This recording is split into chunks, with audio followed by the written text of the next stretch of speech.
Thank you and good morning. And after watching Graham do the circles, short of having rollerblades, I think I'll sort of stay put on this side, but I will try to turn around and see all of you. So thank you so much for having me, and I applaud the work of this organization. And this is an amazing conference. I'm over here in London. I'll be a little bit at the Education World Forum, a little bit at Dept, and this agenda is really quite interesting, the one at this particular meeting. Convening people to really think about the drivers, think about what's happening, think about all the different ways that we can leverage everything that's being designed and developed across all sorts of industries to support learning.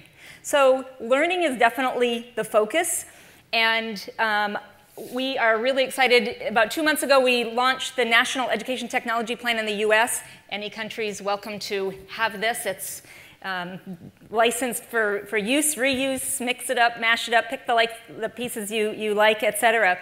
But the goal really was to focus in on learning. So transforming American education, learning powered by technology, was definitely what we set out to do. So you'll be happy to know I'm not going to actually tell you a lot about the National Education Technology Plan, but feel free to read it. Somebody told me it was a page turner. So, but what I would like to just kind of think about real quickly, and I'm just going to talk for about 10 minutes, and then Graham's going to come back up, and we're going to hopefully bring the lights up and have conversation. But really, what are the drivers? So right now, I don't even think that, how many, well, I can't see you exactly, but how many people were at CES last week in Las Vegas? Was anybody there? It doesn't look like it. I went to Las Vegas, and I'm not making this up. I walked out of the airport to the taxi line, and there were at least 2,000 people in the taxi line. It was massive numbers of people, well over 150,000, I think, come into Las Vegas from all over the world to really think about consumer electronics, entertainment, gaming, the education, really pretty much everything, and how technology has completely transformed what's going on. A year ago, if you think about this, a year ago, there really was no real market for tablet computers. There were some interesting devices, interesting things out there. There really wasn't a market that was established. This year, I think they said there were something like over 50 different tablet devices that were each either announced or were preparing to be announced. So definitely an entirely new mobile platform. Right here running this, for example, an entirely new mobile platform that is pretty much going to, I think, pave the way for us to make that transition from a predominantly print-based classroom and learning experience to a digital learning environment. So everything that we're doing right now at the US Department of Education, and whenever I talk to people globally, really thinking about all the different things that we need to do to very carefully manage the process of that transition from a predominantly print-based classroom to a digital learning environment. And interestingly, someone said to me about a month and a half ago, so when is this happening? What's the date? And I thought, that's probably not a dumb question. We really probably just need to say, this is what we're doing. You got this time. Go. Get ready. So I said, August 2012. Gives everybody 2 years, pretty comfortable. If people have business models that really count on a predominantly print-based classroom, they have time now to transition, to get ready, to really think about how they're going to move to a digital learning environment. So I use that date somewhat tongue-in-cheek, but it's actually something we are actively kind of managing against. So mobile devices definitely are driving this. The second is broadband. Again, last week, lots of conversations about 4G, about the proliferation of broadband, the explosion of high bandwidth across the world that is actually going to enable all sorts of new innovative industries to crop up. Lots going on in the broadband space. We could talk a lot more about that. All of the internet things, like cars that are fully connected to the internet, and washing machines and whatever else, right? The next is apps. A couple years ago, there was no market for apps. We hadn't even talked really about apps. I think it was like 2008 or something like that, where we first started thinking about this notion of apps. Now, hundreds of thousands of apps and billions of downloads of apps across the world. Again, an entire explosion of a new way of thinking about interaction with devices and with learning. Content that can be mixed, remixed, reused, and not content necessarily of the static type, but really of the interactive, interesting type, right? So content, the proliferation of content all over the internet for learning. So as we think about kind of the very static nature and the very kind of milquetoast nature of textbooks, we now can really think about how do we bring them to life, insert, even if we're calling them digital textbooks. Everybody I know that's thinking about publishing digital textbooks is thinking about incorporation of social media within the textbook, incorporation of different kinds of simulations and opportunities to interact, all sorts of things, a whole new way of thinking about this environment of digital textbooks. Interaction, people learning together online, people learning together in places like this, people talking with one another. The social interactions for learning have proliferated across the internet. One example, Monica Liu is here with me from Harvard, and she's an intern with us last summer, and she's traveling with me on this trip. She's telling me that there's a whole culture of couch surfing. Right? People interacting to find somewhere to stay when they travel abroad. Couch surfing. And you know that this is all based on the notion of reputation. How do you build a reputation? How do you build a reputation online of being a good place to stay? How do you build a reputation online of being a good guest? So that's kind of something I hadn't even thought about. But all of these things are really based on the same kinds of technologies. So if we think about learning, how do we build how will a teacher build a reputation of being a good teacher? How does a student build a reputation of being a good student? How do we mix these people together? How do we connect people? Again, the social interactions for learning, regardless of what you want to learn and where you want to learn it. And then data, the final kind of big driver. The proliferation of data is astounding. Taking energy, for example. Energy companies can now collect data every 6 seconds about our energy usage. So if they have that much data, what are they going to do with it? And how are they going to show it to us so we can do something with it? How will we understand much more about what's happening? If you think about the games online, the Zynga games, for example, Farmville, some of these, they have so much data that they can leverage. And in that case, they're leveraging it to try to figure out how to get all of us to buy more organic blueberries for our fake farms. But if we think about this for learning, can we, in fact, leverage massive amounts of data about how people learn, in what environment, in what situation, with what resources, with what interaction? This is the kind of data that we have not begun to scratch the surface of if we think about learning. And then finally, we have an incredibly hot, burning platform. We have an economic situation that is not being served by our education systems really throughout the world. Okay? And I think you know these things, but in the US, we're really thinking about the only way to get out of our economic doldrums is to educate our way out. We need to educate an entirely new generation of people who are incredibly functional. In the US, we fail probably over 50% of the students that we serve, and we're trying to completely rethink not only how to serve students from early learning through grade school to high school, but also on to college, on to careers, and also think about our adults. In the US, we have 93 million Americans that we know are what we call undereducated. Many don't even have basic skills, and so the employability obviously is a problem. So we have a burning platform. We have massive amounts of totally cool technologies, interesting technologies across all industries. And so the question is, how do we transfer that in? So I want to give one example, and more as a metaphor. And so I will stretch the truth a little bit about what's actually happening today. But there's a school in New York City called School of One. A year ago, the School of One was named one of the top 50 innovations by Time magazine. So what is it, right? So School of One, the vision of this school is that students would come to school in the morning, and they would look at a marquee board, find their name, and kind of get their assignments. They did this in mathematics for starters, right? And they did it in 6th grade. So they totally focused on one narrow band. 6th grade math, you come to 6th grade math, what are you supposed to do today? And the assignments, what was assigned, was based on how they did the day before on an assessment.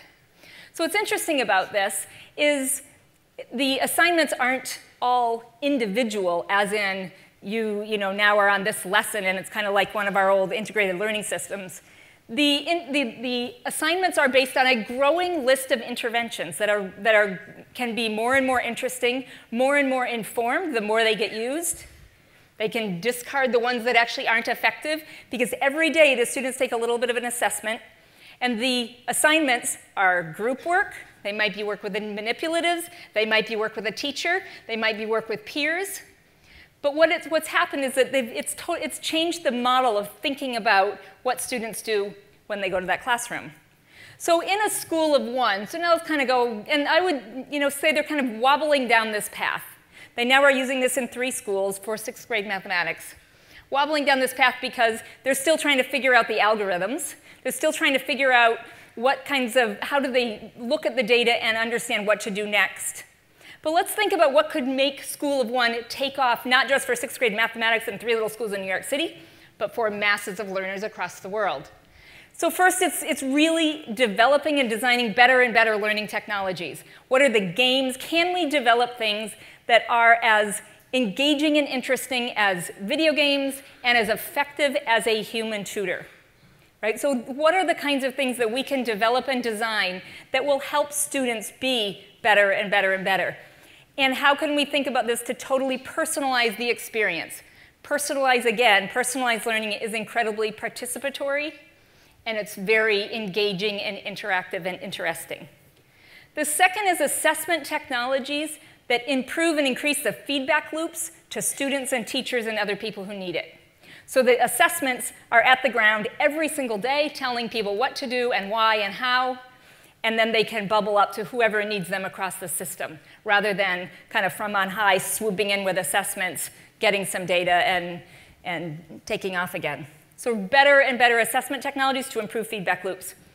Teachers that are completely and totally connected to each other, right, in a community of practice, connected to the experts that can help them with that particular problem, with that particular student, connected to the data, to the content, to the tools and resources that they need when and where they need them. So the notion of the highly connected professional educator is something we're incredibly interested in. We totally need to ratchet up the teaching profession.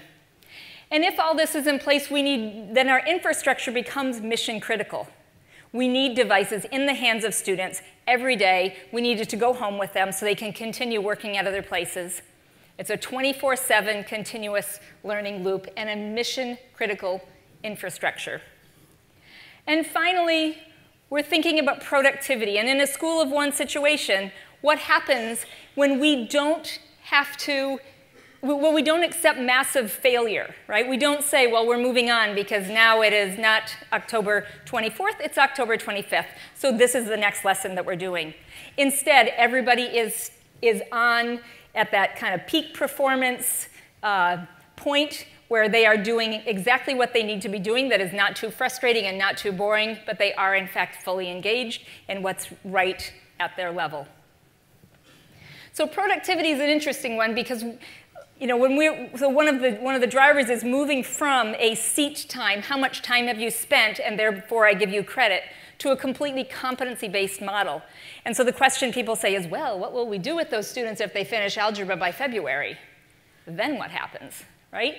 So again, the other work that we're doing is trying to strip out those false boundaries between grade levels and courses so that it becomes an ongoing map of, say, mathematics. From numeration to calculus and beyond, it's a visual map that students can flow through and continue on with. So that's pretty much how we're thinking about the work that we're doing. It gives you a little bit of a taste. We have several projects happening. I'll name them, and we won't talk about them now unless anybody has a question about them. One is building transparency all over the place, right? An example, broadband. The Department of Commerce in the US is building a map that will publish out where broadband is and isn't throughout the country, and we'll be able to layer on our schools, et cetera. So building transparency of practice, showing people kind of what's possible. The second is the learning registry. This is a technology that we're working on with the Department of Defense. It's actually maybe people in this room are involved with this. It's a project that Steve Midgley on my team is leading. And this is a project that is designed to create a little technology that would allow content and resources to find each other and to find the people that need them. So the notion is a kind of an extreme metadata technology where you think of content and resources as kind of like magnets, and the data starts attaching to them the more they're used, and the more they're used with other resources. So again, that's very nebulous description, but the learning registry is something you might be interested in keeping track of. Communities of practice, as I said, we're working on this big project to develop kind of this whole notion of connected communities of practice based on the idea of teachers having a persistent profile, their own persistent profile. Who am I as a professional educator, and what am I involved in, what am I interested in, so that then they can launch off and begin to connect all these different communities together. And then finally, we're standing up something that's been in design for a long time called, the code name was Digital Promise, because this is a long name, the National Center for Research in Advanced Information and Digital Technologies. This will be a 501c3 that we're going to set up. The Secretary of Education will be appointing a board, and it will be a 501c3 that can then focus in on the entire agenda around research and development. Some of the pre-competitive research on cognitive tutors, on game-based design, a lot of different things that would be good for the entire industry. We'll be kind of focusing in on some of that. So with that, I'm going to stop talking and see if people have questions or thoughts. Any of the above. Thank you very much, Karen. Could we have the lights up a little bit? We're just going to take some questions. But just while we're waiting for the microphones to get distributed, one of the things that I was keen to ask, because it's interesting to see what's happening in the US right now. It's a sort of rebooted approach to learning. I know that our organization for a long time was looking at doing things in the US, but under the last administration, we decided there was no point.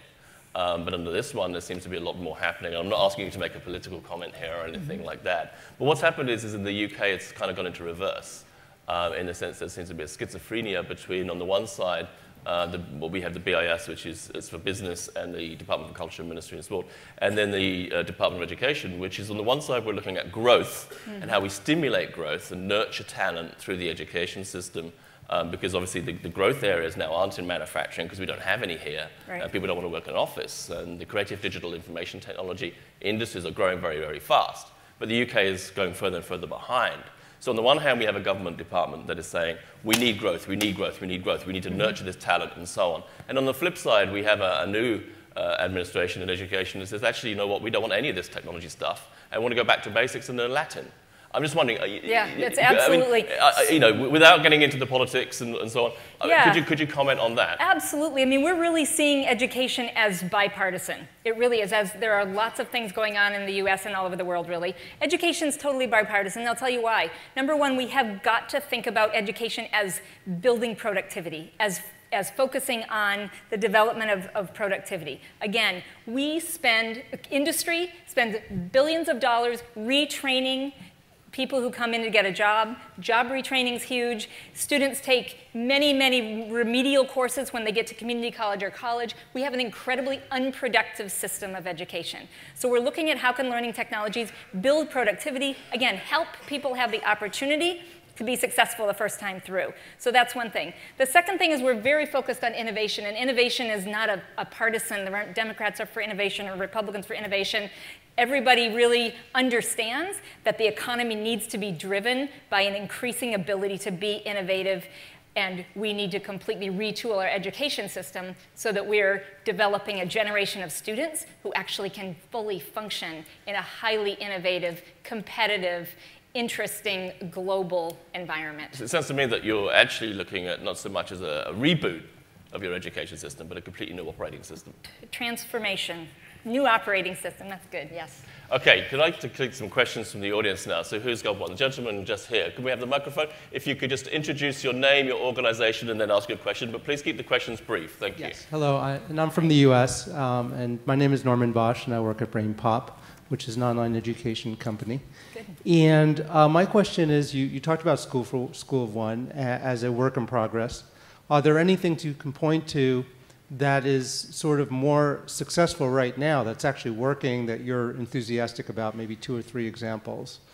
You know what, so that's an interesting question. So first of all, School of One, I would say, is successful. They are being successful teaching 6th grade mathematics with this kind of environment, and I'd encourage you to go visit or whatever, and you may have already. Did you say you're from BrainPop? Yes. Yeah, it's so familiar. So I would say that's a perfect example. There are lots and lots of small places that things are happening. I'll give an example of a school district, Mooresville, North Carolina school district, just speaking with one of their neighbors this morning. They have a situation where they've actually taken sort of almost like started with a fairly traditional approach to education. They didn't completely transform education, but they powered it up. They gave every student and teacher a device, and this is nothing new. We've been talking about one-to-one, et cetera, et cetera. But now we actually can do this at scale, right? So they are something, 100 and something in funding for the state of North Carolina, and yet they are way near the top in their achievement, and it's because they have powered up their environment with technology. Every student, 4th grade through 12th grade, has a device 24/7, learning all the time. They don't have textbooks, and teachers are constantly building their libraries, their resources. So that's an example of something.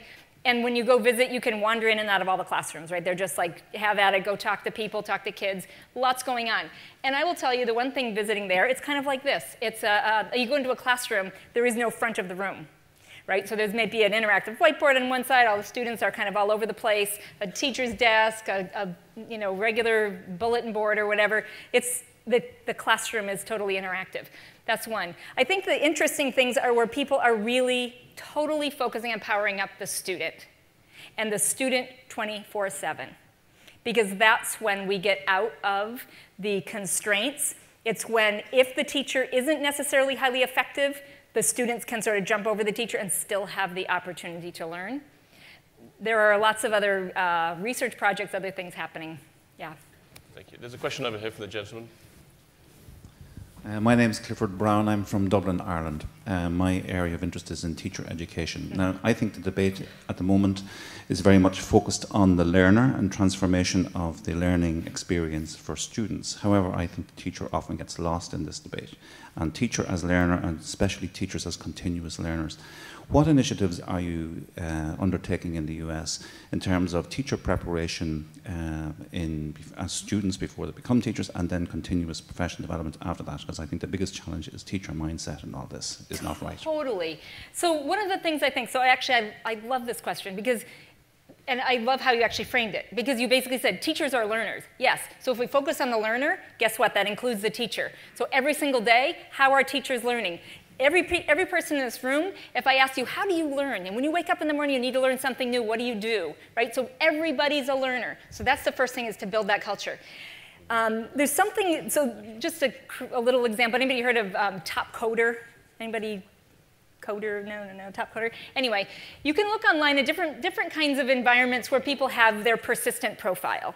If every teacher, starting in pre-service education, saw themselves as a lifelong professional, this notion of having a persistent profile is where they would keep track of the things they're learning, who they are as a professional, their increasing repertoire, who they're connected to, who they're following, what they're interested in, what their contributions are. And if you think about this, right, so think of, and the reason I use this Top Coder example, if you go look at it, it's based on reputation. They get points and scores. So if you produce something, if you publish something, it's not like the tenure type of thing, but it is like if you publish something online, if people like it, you get more points. I mean, there's a whole culture. So we're really thinking about a cultural shift for the professional educator that would not only support every professional's growth over the time that they're a teacher, number one. Second, ratchet up the profession. US has a corner on the market, I think, right now, in terms of professional educators feeling a bit downtrodden and feeling a bit attacked.